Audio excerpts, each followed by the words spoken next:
Deuteronomy 28 is not just a chapter, it is a witness, it is a warning, it is a record, it is a mirror held up to history. The world can argue with opinions, but the world cannot erase what is written. For it is written in the King James Bible that if the children of Israel refused to obey the voice of the Most High, curses would come upon them.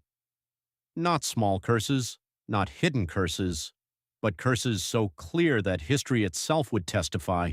They would be scattered, they would be oppressed, they would be taken into bondage, they would serve their enemies in hunger, in thirst, in nakedness, and in want of all things, and an iron yoke would be placed upon their neck. Now ask yourself, who did this happen to? Who was taken across the waters? Who was carried into the Americas? Who was taken into the Caribbean, the islands of the sea? Who was stripped of names, stripped of language, stripped of land, stripped of family, and told to forget who they were? Who wore iron around the neck, iron around the hands, and iron around the feet? Who was bought? Who was sold? Who was scattered to every corner of the beast system? The scriptures spoke, history answered, and the evidence still stands. This is not about hatred. This is about truth. This is not about fantasy. This is about remembrance. Because no other people in the history of the earth fit the curses of Deuteronomy 28 like the people taken into captivity through the Atlantic slave trade, into America, into the Caribbean, and into the islands of the sea.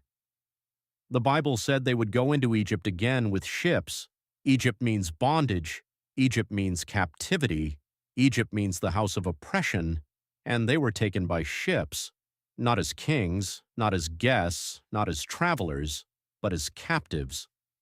The world gave them new names, but the Most High remembered the old ones. The world called them lost, but the Most High knew exactly where they were. The world called them slaves, but the scriptures called them his people, and even their appearance was spoken of, hair like wool, feet like fine brass, as if burned in a furnace. A people marked by suffering but not destroyed. A people buried but not erased. A people scattered but not forgotten. For the same word that spoke of the captivity also speaks of the awakening. The dry bones would rise, the scattered would be gathered, the lost roots would begin to live again. And that is what we are seeing today. A people waking up from centuries of silence. A people asking questions their ancestors were forbidden to ask. Who are we? Where did we come from? Why were we hated so deeply? Why were we hunted, sold, renamed, and broken? And why does the Bible sound so much like our story? Because it is not coincidence, it is prophecy.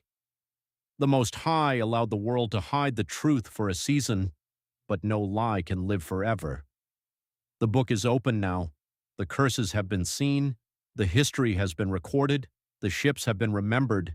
The chains have testified. And the lost roots are coming back to life. So let the world hear this clearly. Deuteronomy 28 is not dead history. It is living prophecy. And the people it speaks of are waking up. The Most High has not forgotten his children, and what he wrote, no nation can erase. Subscribe if you believe truth still matters.